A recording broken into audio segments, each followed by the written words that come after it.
ස්වර්ණවාහිනී ශ්‍රී ලාංකේය අභිමානය. And now, live at 12.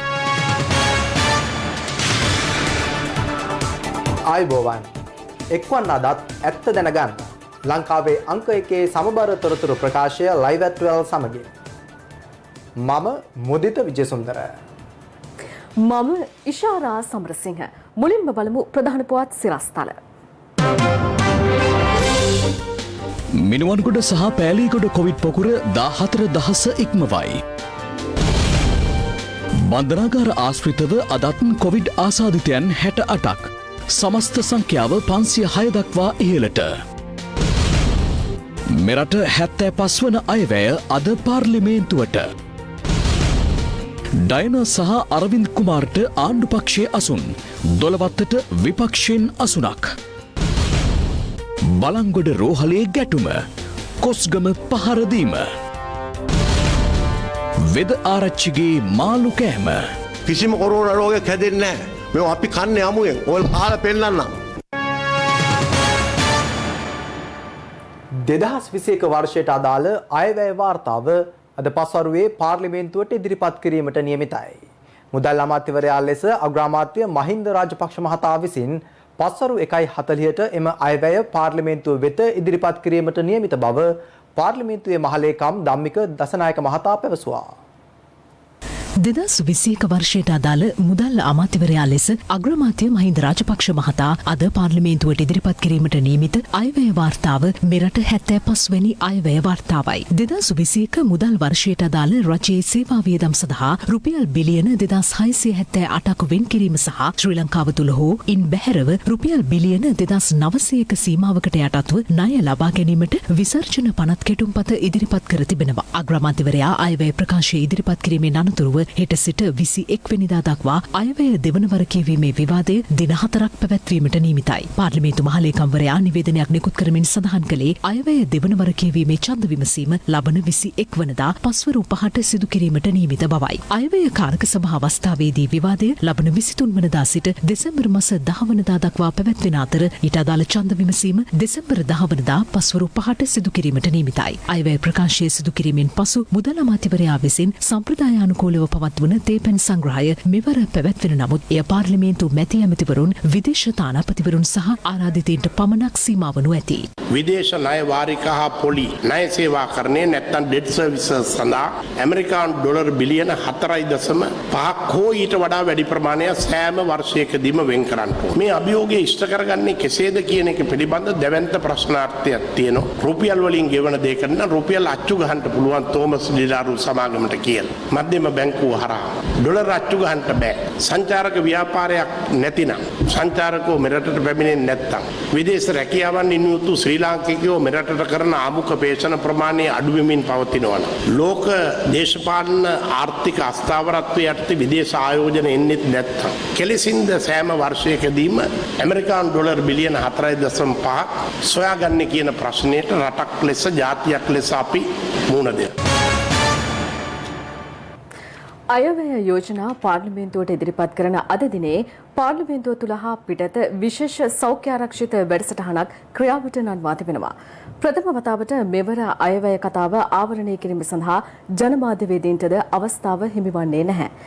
වේත්‍රධාරී Narendra Fernando මහතා පැවසුවේ අද දිනේ පාර්ලිමේන්තුවට බාහිරින් කැඳවා තිබෙන්නේ තානාපති නිලධාරීන් කීප දෙනෙකු පමණක් බවයි. මුදල් අමාත්‍යවරයා ලෙස අග්‍රාමාත්‍ය මහින්ද රාජපක්ෂ මහතා අද පාර්ලිමේන්තුව හමුවට ඉදිරිපත් කිරීමට නියමිත ඇත්තේ 10 වැනි අයවැයයි. අයවැය කතාවෙන් පසුව සුපුරුදු පරිදි පැවැත්වෙන තේපැන් සංග්‍රහය මෙවර සංවිධානය කර තිබුණද ඊට සහභාගී වන පිරිස සීමා කර තිබෙනවා. දැනට බන්ධනාගාරයේ පසුවන මන්ත්‍රීවරුන් තිදෙනාද අද දිනේ සභාවට නොකැඳවන අතර මන්ත්‍රීවරුන්ගේ රථගාලද වසා දැමීමටයි පියවරගෙන තිබෙන්නේ. මේ අතර පසුගියදා ආණ්ඩුක්‍රම ව්‍යවස්ථාවේ 20 වෙනි සංශෝධනයට විපක්ෂ මන්ත්‍රීවරුන් ලෙස සහාය පළ කළ ඩයනා ගමගේ සහ අරවින්ද කුමාර යන දෙදෙනාට අද දිනේ සිට ආණ්ඩු පක්ෂයේ පැත්තේ ආසන පනවා තිබෙනවා. ඒ අනුව අංක 89 සහ 116 යන අසුන් පිළිවෙලින් අරවින්ද කුමාර මහතාටත් ඩයනා ගමගේ මහත්මියටත් සූදානම් කර ඇති බව විත්‍රධාරීවරයා පැවසුවා. මෙම වෙනස්කම හේතුවෙන් මෙතෙක් කලක් ආණ්ඩු පක්ෂයේ පැත්තේ අසුන්ගත් පොදුජන පෙරමුණේ ප්‍රේමනාත් සී දොළවත්ත මහතාට විපක්ෂයේ පැත්තේ අසුනක වාඩිවීමටයි සිදුව තිබෙන්නේ. මේ අතර 20 වෙනි සංශෝධනයට විපක්ෂයේ සිට සහාය දුන් ඉෂාක් රහමාන්, නසීර් අහමඩ්, මොහමඩ් අලි සබ්රි, ෆයිසාල් කාසිම්, මොහමඩ් හාරිස් හා මොහමඩ් මුෂාරෆ් යන අයට විපක්ෂයේ පැත්තේ වෙනම අසුන් පැනවීමටයි තීරණය කර තිබෙන්නේ. මෙම පිරිස 20 වෙනි සංශෝධනයට පක්ෂව ඡන්දය දුන්නද ආණ්ඩු පක්ෂයේ පැත්තේ අසුන් පනවන ලෙස ආණ්ඩු පක්ෂයේ සංවිධායකවරයා විසින් දැනුම් දී ඇත්තේ ඩයනා ගමගේ සහ අරවින්ද කුමාර යන දෙදෙනාට පමණක් බවත් විත්‍රධාරීවරයා ප්‍රකාශ කළා. පසුගිය දිනවල නිවෙස් තුළ මිය ගොස් පසුව කළ PCR පරීක්ෂණවලදී ඔවුන් කොවිඩ් ආසාදිතයින් බවට තහවුරු වීම පසුගිය දිනවලදී සමාජයේ දැඩි ලෙස කතාබහට ලක් වුණා. මේ පිළිබඳව සොයා බැලීමට කමිටුවක්ද පත් කළ අතර ඒ පිළිබඳව ඊයේ රාත්‍රී මහජන සේවය පිණිසයි වැඩසටහනේදීද සාකච්ඡාවට ගැනුණා. මේ දවස්වල ජනතාවට තියෙන ප්‍රශ්නයක් තමයි මේ රෝගය හඳුනා ගන්නත් කලින්ම කොවිඩ් ආසාදිතයින් නිවෙස් තුල මිය යාමේ සිද්ධිය. බොහෝ දෙනෙකුට ප්‍රශ්නයක් ඇයි එහෙම වෙන්නේ කියලා. ගෙවල් වල ඉන්න මිනිස්සු ගොඩක් වෙලාවට දන්නේ නැහැ. සමහරව Tamanට රෝගය හැදිලාද කියලාත්. ඉතින් මේ අය මිය යනවා. ඇත්තටම වෛද්‍යතුමනි මොකද්ද මෙතන මේ වෙන්නේ? දැන් කොවිඩ් රෝගය හැදුනහම සාමාන්‍යයෙන් මේක වෛරස් එක ඇඟට ඇතුල් වෙලා දවස් 5ක් 6ක් ගත වෙනවා සාමාන්‍යයෙන් රෝග ලක්ෂණ ඇති වෙන්නේ. ඒතර මේ රෝග ලක්ෂණ ඇති වෙනකොට බොහෝ විට ඒ රෝග ලක්ෂණ උණ ඇඟපත වේදනාව කැස්ස වැනි රෝග ලක්ෂණ තමයි ප්‍රධාන රෝග ලක්ෂණ. ඉතින් මේ ඇති වෙන අයගෙන් සමහර දෙනෙක් ඊට වඩා වැඩි සංකූලතාවයන් තියෙන තත්ත්වයන්ට යනවා. ඉතින් සංකූලතාවයන් බරපතල වුණොත් තමයි ඒක නිසා මේ යම ඉඩ තියෙන්නේ. ඉතින් යම් කිසි කෙනෙක් නිවස තුල මේ කොවිඩ් රෝගය නිසා මේ යනවා නම් ඒ තැනත්තා කිසිම රෝග ලක්ෂණයක් නැතුව ගෙදර ඉන්න විදියක් නැහැ. ඒතර එක්කෝ ඒ තැනත්තා රෝග ලක්ෂණ තියෙද්දී ගෙදරට වෙලා ඉඳලා වෛද්‍ය උපදෙස් ගන්නේ නැතුව එහෙම නැත්නම් සමහරටත් බෙහෙත් කර ඉඳලා එහෙම නැත්නම් අනිත් ඉඩ තියෙන හේතුව වෙන්නේ තමන් වෙනත් රෝගයකින් පෙළෙන කෙනෙක් ඒ රෝගයට අවශ්‍ය ප්‍රතිකාර නිසියාකාරව නොගෙන ඒ රෝගේ උත්සන්න වෙන්න ඉඩ දිදී ගෙදරට වෙලා ඉඳලා එයාට ඒ අතරතුර කොවිඩ් රෝගයත් වැළඳීම වෙන්නේ. ඒ නිසා මෙතෙන්දී ඉතාමත්ම වැදගත් වගකීමක් පැවරෙනවා ජනතාවට. එකක් තමයි තමන්ට යම්කිසි රෝග තත්ත්වයක් තියෙනම් ඒ රෝග තත්ත්වයට නිසි ප්‍රතිකාර ලබා ගන්න. විශේෂඥ වෛද්‍ය ආනන්ද විජේවික්‍රම මහත්තයා කිව්වා වගේ අපි මේ පහුගිය වෙච්ච දැනට මරණ 58ක් වෙලා තියෙනවා. අද දවසේ තදර මරණ 3ක් එකතු වෙලා තියෙනවා. මම මේ 58 ගැන විතරයි කතා කරන්නේ. අපි මරණ 58 ගැන සොයා බලන්න අපි අයිමකවිපත් කරා. ඉතින් ඒකේ වාර්තාව ඇත්තටම අද උදේ තමයි අපිට ලැබුණේ. කරුණු 3ක් ගැන හොයලා තිබ්බා. එකක් තමයි මොනවා හරි ගෙදරින් රෝහලට එන්න බාධාවක් තියෙනවා. නැත්නම් මේ විශේෂඥ වෛද්‍යතුමා කිව්වා වගේ තමන්ගේ තියෙන ප්‍රතිකාරයකට බෙහෙත් ලබාගෙන නැද්ද? නැත්නම් රෝහලට ආවට පස්සේ මොනවා හරි රෝහලේදී මේ ප්‍රතිකාර කිරීම සඳහා කල්ගත වීමක් තියෙනවා. ඉතින් ඇත්තටම ඒක හොයලා බැලුවම දැන් අපි හොයලා බැලුවම ගොඩක් කෙනෙක් මිය ගිහිල්ලා තියෙන්නේ. ඇත්තටම ඔවුන්ගේ තිබිච්ච නිදාන්ගත රෝගය කියන්නේ දියවැඩියාව, ආධුනික රුධිර පීඩනය, කොලෙස්ටරෝල්, හයිපර් කොලෙස්ටරෝල් නැත්නම් කිරිකටක දමනි වලින් ඇතිවෙච්ච ආබාධ තියෙන කට්ටිය, නැත්නම් පෙනහළු සම්බන්ධ තිබිච්ච ආබාධ තිබිච්ච අය, නැත්නම් වකුගඩු අකරණ වෙලා තිබිච්ච ආබාධ, නැත්නම් මොන හරි පිළිකා වලින් පිළිජමින් තිබිච්ච අය, නැත්නම් අංශභාග රෝගය නිසා එක්තැන් වෙලා හිටපු අය තමයි ගොඩක් එහෙම මිය ගිහිලා තිබෙන්නේ. ඒ වගේම තමයි පෞද්ගලික දවසල ආපු චෝදනාවක් අපේ වෙන්ටිලේටර්ස් මදි වෙනකල් නෑ. තාම මං හිතන්නේ අපි එක වෙලාවක වෙන්ටිලේටර්ස් 5ක් එකවර රෝගීන් පස් වෙනකොට පාවිච්චි කරා. ඉතින් කිසිම සැකයක් තියාගන්න ඕනේ අවශ්‍ය ප්‍රමාණයට වෙන්ටිලේටර්ස් තියෙනවා. ඒ වගේම තමයි බෙහෙත් ගැන ඇහුවොත් මේකට විශේෂ ප්‍රතිකාරයක් නැති වුණත් රෝහල් සංකූලතාවයන් ඇති වෙනකොට කරන ප්‍රතිකාරකම තියෙනවා. ඒවට අවශ්‍ය සියලුම බෙහෙත් අප සතුව තියෙනවා. ඒවෙන් කිසිම අඩුවක් නැහැ. මට කියන්න තියෙන්නේ අපි තවමත් කිසිම ප්‍රශ්නයක් නැතුව මේක මැනේජ් කරගෙන යනවා. ඒ වගේම ඉදිරියටත් ඒ හැකියාව තියෙනවා. අපේ රෝගීන්ට කිසිම අඩුපාඩුවක් වෙයි කියලා මම බලාපොරොත්තු වෙන්නේ. හැබැයි මේ හැම එකටම සීමාවක් තියෙනවා. මේ වෙනකොට සක්‍රීය රෝගීන් ගාන 6000කට කිට්ටු වෙන්න ඉන්නවා. අපි ලංකාවෙන් භාගයකට හැදුනොත් මේ රෝගී මොකද වෙන්නේ කියලා. ඒකින්ද මට කියන්න වෙනවා මේ හැම දෙයකම සීමාවක් තියෙනවා. ලිමිට් එකක් තියෙනවා. ඒක ආරක්ෂා කර ගැනීම අපේ තියෙන ධාරිතාව රැක ගැනීමට ඔබ සැමත් මේකට දායක විය යුතුයි. COVID-19 ආසාදිත මරණ 3ක් ඊයේ වාර්තා වීමත් සමග මෙරට සිදු වූ සමස්ත COVID-19 මරණ සංඛ්‍යාව 61ක් දක්වා ඉහළ ගියා. ඊයේ වාර්තා වූ මරණ 3ම වාර්තා වී තිබුණේ කොළඹ දිස්ත්‍රික්කයෙන්. COVID-19 ආසාදිත මරණ 3ක් ඊයේ මෙරටින් වාර්තා වූ බව රාජ්‍ය ප්‍රවෘත්ති දෙපාර්තමේන්තුව නිවේදනය කළා. එලෙස මියගොස් ඇත්තේ කොළඹ 10, කොළඹ 13 සහ මොරටුව ප්‍රදේශවල පදිංචිකරුවන්. මොරටුව ප්‍රදේශයේ පදිංචි 84 හැවිරිදි කාන්තාවක් ඊයේ නිවසේදීම මියගොස් ඇති අතර මරණයට හේතුව ලෙස දැක්වෙන්නේ දියවැඩියා රෝගය සමග COVID-19 ආසාදනය වීමයි. කොළඹ 10 ප්‍රදේශයේ පදිංචි අවුරුදු 70ක පුද්ගලයෙකුද IDH රෝහලේ ප්‍රතිකාර ලබමින් සිටියදී මියගොස් තිබෙනවා. රාජ්‍ය ප්‍රවෘත්ති දෙපාර්තමේන්තුව පැවසුවේ එම පුද්ගලයා නිදන්ගත වකුගඩු රෝගයකින් සහ ආඝාතයෙන් පෙළුණු අතර COVID-19 ආසාදනය වීම හේතුවෙන් මෙසේ මියගොස් ඇති බවයි. කොළඹ 13 ප්‍රදේශයේ පදිංචි 75 හැවිරිදි පුද්ගලයෙක්ද කොළඹ ජාතික රෝහලට ඇතුළත් කරන අවස්ථාවේදී මියගොස් තිබෙනවා. ඔහුගේ මරණයට හේතුව ලෙස දක්වා ඇත්තේ දියවැඩියා සහ හෘද රෝගී තත්ත්වය COVID-19 ආසාදනය වීමත් සමග උත්සන්න වීමයි.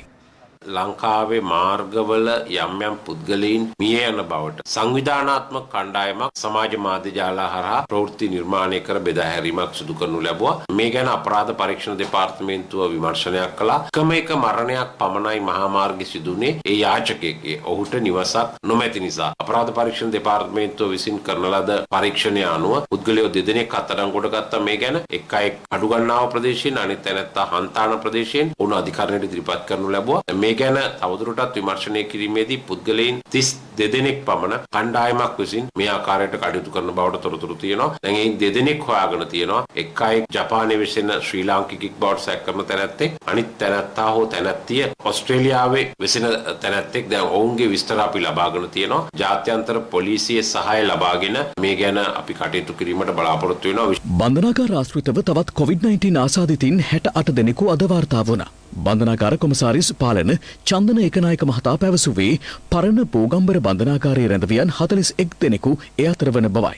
ඊට අමතරව වැලිකර බන්ධනාගාරයෙන් 15 දෙනෙකු, මැගසින් බන්ධනාගාරයෙන් 1 අයෙකු, මහර බන්ධනාගාරයෙන් 1 අයෙකු, බූස බන්ධනාගාරයෙන් 2 දෙනෙකු සහ කොළඹ රිමාන්ඩ් බන්ධනාගාරයෙන් රැඳවියන් 8 දෙනෙකු COVID-19 ආසාදිතයන් ලෙස හඳුනාගෙන තිබෙනවා. ඒ අනුව බන්ධනාගාර ආශ්‍රිතව මේ වන විට හඳුනාගෙන ඇති සමස්ත COVID-19 ආසාදිතින් සංඛ්‍යාව 506ක්.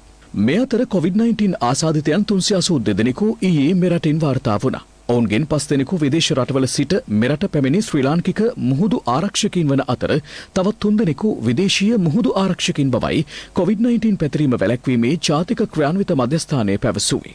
374 දෙනෙකු දේශීය වශයෙන් හඳුනා ගැනුණු අතර ඔවුන්ගෙන් වැඩිම පිරිසක් හඳුනාගෙන ඇත්තේ කොළඹ දිස්ත්‍රික්කයෙන්. කොළඹ දිස්ත්‍රික්කයෙන් ඊයේ හඳුනාගත් COVID-19 ආසාදිතයන් සංඛ්‍යාව 231ක්. ගම්පහ දිස්ත්‍රික්කයෙන් ආසාදිතයන් 42 දෙනෙකු හඳුනාගෙන තිබෙන අතර කළුතර දිස්ත්‍රික්කයෙන් ආසාදිතයන් 20 දෙනෙකු හඳුනාගෙන තිබෙනවා. මේ වන විට මිනුවන්ගොඩ ඇඟලුම් කර්මාන්ත ශාලාව ආශ්‍රිතව ආසාදිතයන් 3106 දෙනෙකු සහ පෑලීගොඩ මත්ස්‍ය වෙළඳ සංකීර්ණයේ ආශ්‍රිතව ආසාදිතයන් 11048 දෙනෙකු හඳුනාගෙන තිබෙනවා. ඒ අනුව මිනුවන්ගොඩ සහ පෑලීගොඩ COVID-19 පොකුරෙන් හඳුනාගෙන ඇති සමස්ත ආසාදිතයන් සංඛ්‍යාව 14154ක්.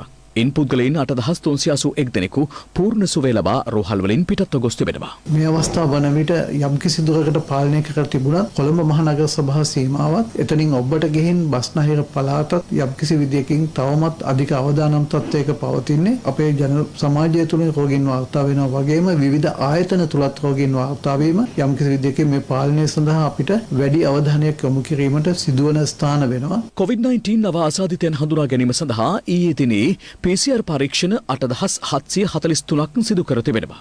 ඒ අනුව මෙරට සිදු කර ඇති සමස්ත PCR පරීක්ෂණ සංඛ්‍යාව 6,80,843ක්.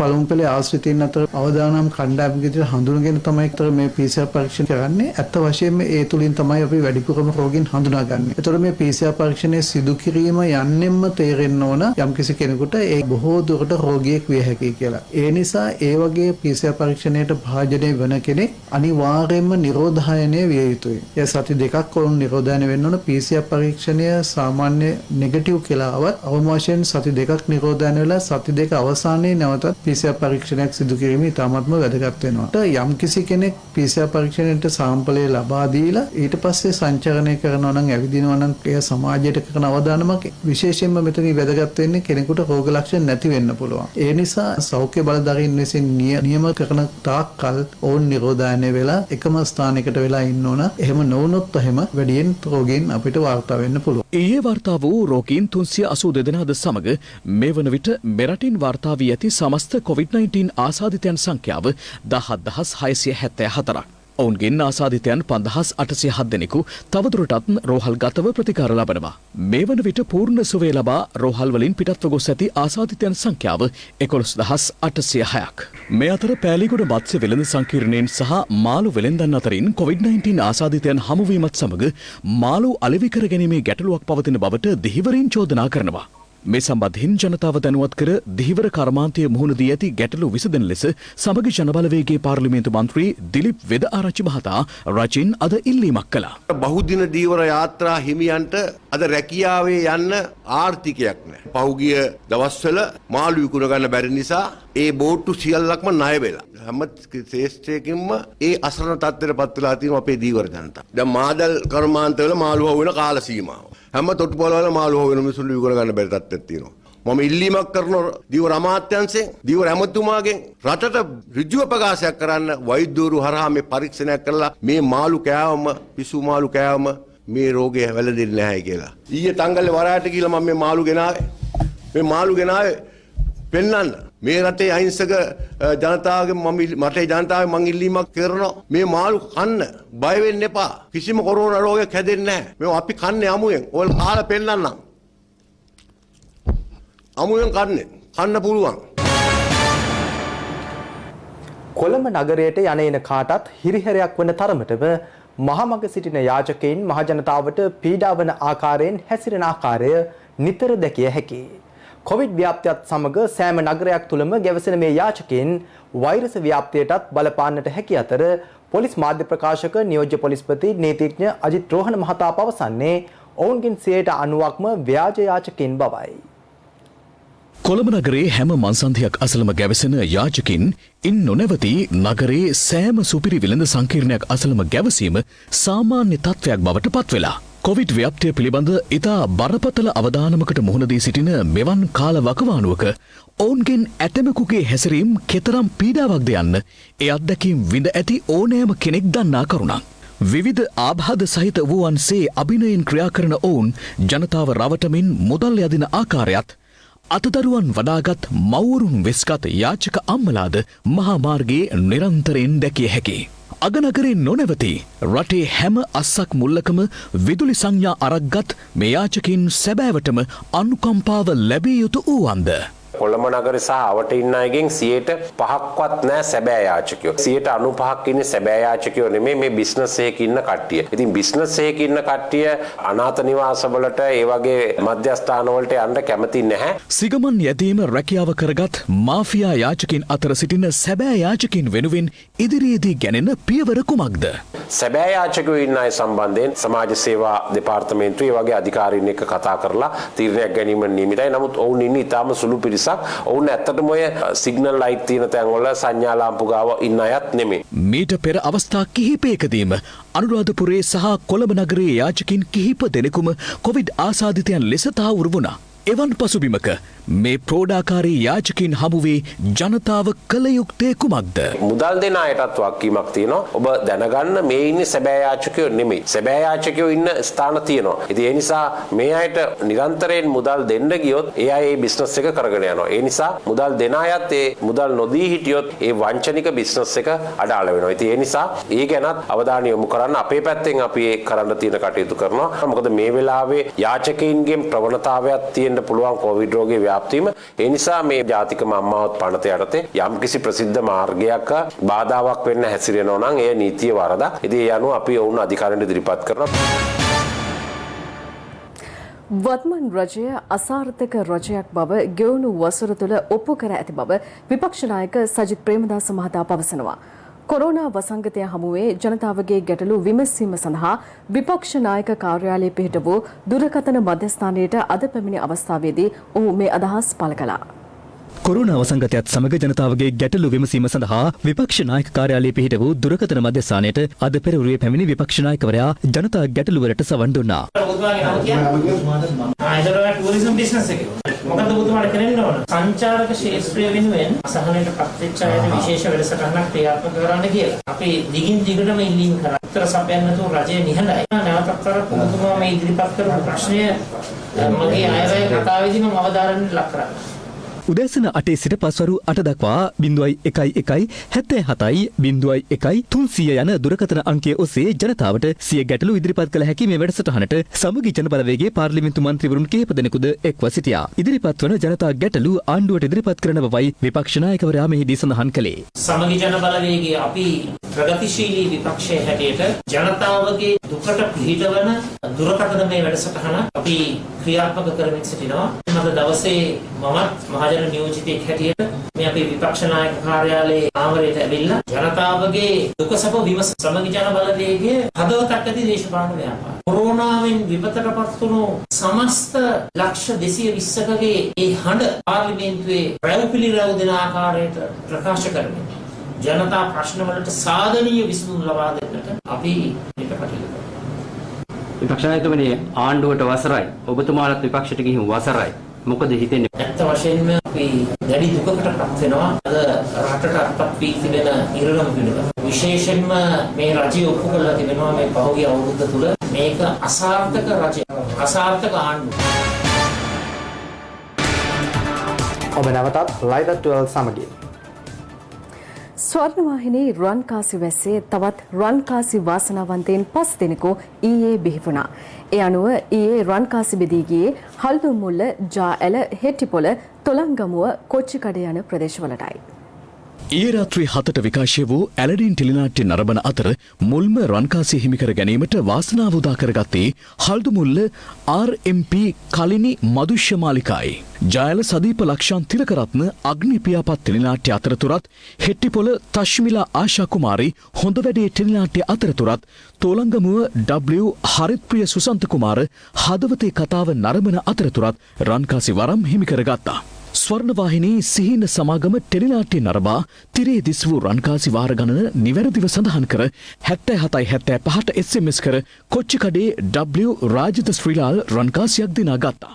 යලිත් ඔබට රන්කාසි දිනා ගැනීමට අද රාත්‍රී 7 සිට අවස්ථාව හිමිවන අතර ඒ සඳහා එක්වන්න ස්වර්ණවාහිනී ටෙලි පෙරහැර සමගින්. බලංගොඩ මූලික රෝහලේ හෙද නිලධාරිනියකට එම රෝහලේම කනිෂ්ඨ කාර්ය මණ්ඩලයේ සේවකයෙකු සිදු කළ පහර දීමක් හේතුවෙන් හෙද කාර්ය මණ්ඩලය ඊයේ පස්වරුවේ සේවයෙන් ඉවත් වුණා. පහර කැමරට ලක් වූ හෙද නිලධාරිනිය එම රෝහලේම මේ වන විට ප්‍රතිකාර ලබනවා. බලංගොඩ මූලික රෝහලේ හෙද නිලධාරිනියකට එම රෝහලේම කනිෂ්ඨ කාර්ය මණ්ඩලයේ සේවකයෙකු ඊයේ පස්වරුවේ මෙලෙස පහර දී තිබෙනවා. පහර කෑමට ලක් වූ හෙද නිලධාරිනිය බලංගොඩ මූලික රෝහලේ අංක 1 වාට්ටුවේ ප්‍රතිකාර ලබන බව අප වාර්තාකරු පැවසුවා. අදාළ පහර දීමට විරෝධය පළ කරමින් එම රෝහලේ හෙද කාර්ය මණ්ඩලය සේවයෙන් ඉවත් වන බව වෘත්තීය හෙද නිලධාරී සංගමය විසින් වෛද්‍ය අධ්‍යක්ෂවරයාට දන්වා තිබෙනවා.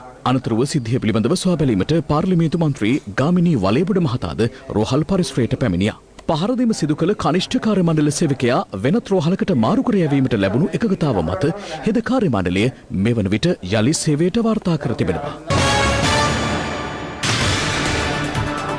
ඔබ නැවතත් live at 12 සමගින් තවත් දේශීය පුවත් කිහිපයක් දෙසටයි දැන් අපගේ අවධානය. අතිශය දුෂ්කර පාසලක් වූ දෙමුලාගල මලියදේව ප්‍රාථමික විද්‍යාලයේ වසර 62ක් වූ ඉතිහාසය තුළ ප්‍රථම වතාවට ශිෂ්‍යත්ව විභාගයෙන් ලකුණු 180ක් ලබා විශිෂ්ට සාමාර්ථයක් ලැබීමට කේ නිම්සදී සචින්තරා සිසුවිය සමත් වී තිබෙනවා. දෙමුලාගල මලියදේවපුර පදිංචි නිම්සදී සචින්තරා සිසුවියගේ පියා සිවිල් ආරක්ෂක දෙපාර්තමේන්තුවේ රාජකාරී කරන අතර මව ගෙවිලියක් බවයි අප වාර්තාකරු පැවසුවේ. වසර 62කට පසු පේස්කෝලේ පළමුවෙන්ම පාස් වුණේ මම. මට ඒ ගැන ගොඩාක් සතුටුයි. බකමූණ 504 යාය ප්‍රදේශයේදී ගම්බැදුණු වනාලියෙකු අනවසර විදුලි රැහැනක පැටලීමෙන් මිය ගොස් සිටියේදී අද උදෑසන සොයා ගැනුණා. වස්ගමුව ජාතික වනෝද්‍යානයේ සිට පැමිණි වන අලියෙකු ගම්මානයට ඇති ඒදණ්ඩ හරහා පැමිණීමේදී විදුලි සැර වැදීමෙන් මෙසේ මිය ගොස් තිබෙනවා. ගාල්ල දිහිවර වරායේ ඇති දිහිවර යාත්‍රාවලට අවශ්‍ය අයිස් ගෙනවිත් ආපසු යෑමට සූදානම් වූ ලොරි රථයක් පසුපසට ගැනීමේදී ඊයේ සවස අනතුරක් සිදු වුණා. ඒ අවස්ථාවේදී මුහුදට වැටීමට ගිය ලොරි රථය මහත් පරිශ්‍රමයක් දරා දිහිවරින් විසින් කඹ යොදා මෙලෙස රඳවාගෙන තිබෙනවා. දිඹුල පොලිස් වසමට අයත් කොටගල යදන්සයිඩ් ප්‍රදේශයේදී ලොරි රථයක් මාර්ගයෙන් ඉවතට පැන අඩි 50ක පමණ ප්‍රපාතයකට පෙරළී ගොස් තිබෙනවා. අනතුරින් බරපතල තුවාල ලැබූ රියදුරු දික්කොය මූලික රෝහලට ඇතුළත් කෙරුණා. කාර්මික දෝෂයක් හේතුවෙන් අනතුරු සිදු ඇති බව දිඹුල පොලිසිය පවසනවා. ඒ සමගින් ලයිව් ඇට් 12 තුලින් සමුගන්නයි මේ සූදානම. ලයිව් ඇට් 8 SMS සේවාව තිරයේ දිස්වන ආකාරයට ඔබට සක්‍රිය කරගත හැකියි. උණුසුම් පුවත් දැනගැනීම සඳහා www.live@8.lk වෙබ් අඩවියට පිවිසෙන්න. සුබ දවසක්.